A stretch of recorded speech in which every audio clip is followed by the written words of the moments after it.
What's going on, y'all? This is my first ever video.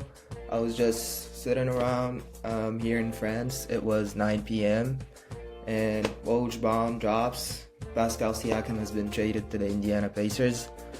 And I just wanted to make a video to talk about it. So if you like any of what I say in the video, please show some love and tell me what you think, to see if I could maybe make another version of this. This is just for fun. So basically, Pascal Siakam has been traded to the Indiana Pacers for Bruce Brown, Jordan Nwora, and 3 first-round picks, which is a lot if you ask me. But what we're going to talk about today is what this means for both teams after this deal.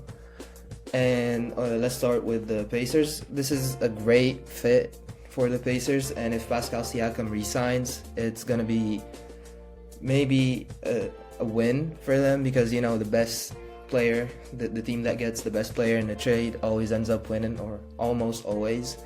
It depends on who that best player will be, because let's look at the PG versus SGA trade. At the time, the best player was Paul George, and forgetting all the other assets, the best player right now is probably SGA.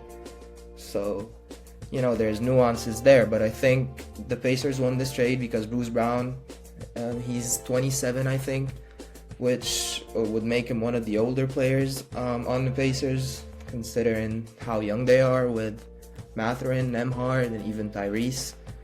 And in their long-term plans, getting $23 million a year, maybe that wasn't a priority to keep him on the team, so that makes sense to move him. He's getting paid 2 more years. And in their long-term plans, if they were going to be in contention, he was going to be coming off the bench, so it's not that big of a deal if you ask me. Jordan Nwora isn't really that good, to be honest. I think he's on a $3-4-ish million contract. It's going to be expiring, you know, just a throw-in in the trade, basically. 3 first-round picks is very interesting, and I think if Pascal resigns, it's going to be a win for the Pacers, although I don't think it's a bad trade for the Raptors. Of course, you have the picks, but let's look at what they got in Bruce Brown, a guy that makes $23 million a year, has won a championship with the Nuggets. A lot of teams could use him off the bench. One of those teams is the New York Knicks. I think if you think about it, you could trade Evan Fournier, Quentin Grimes, maybe a 2nd-round pick for Bruce Brown. The Knicks have been thinking about moving Quentin Grimes and getting a player like Malcolm Brogdon from the Blazers.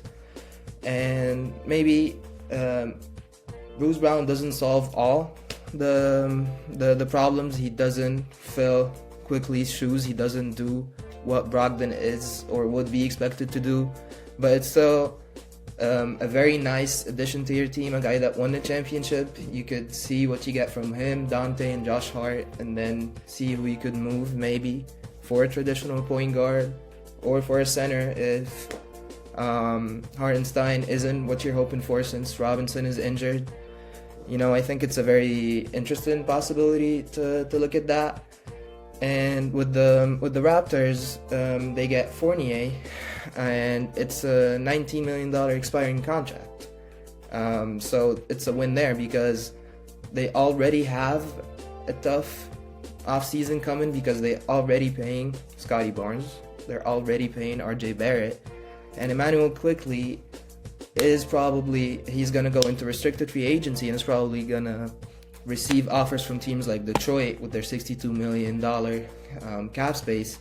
He's going to receive a max or close to it from some very good teams, and Toronto are going to have to match because of how good he might be. But that's still a problem, because you're still playing RJ and Scotty, as I said. And if you had Pascal, that was going to be a huge issue. And if you had Bruce, for the next year, it was still going to be paid $25 million.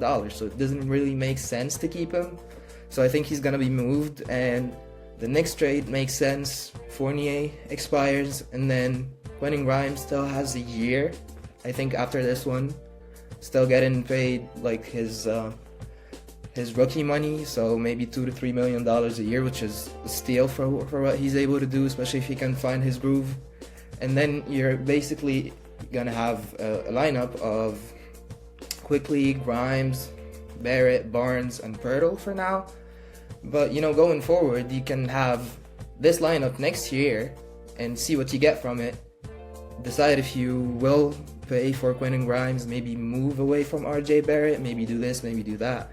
But I think it's a good move for both teams.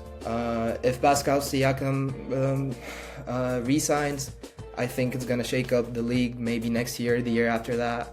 So thanks for tuning in, and let me know your thoughts in the comments or whatever. Peace.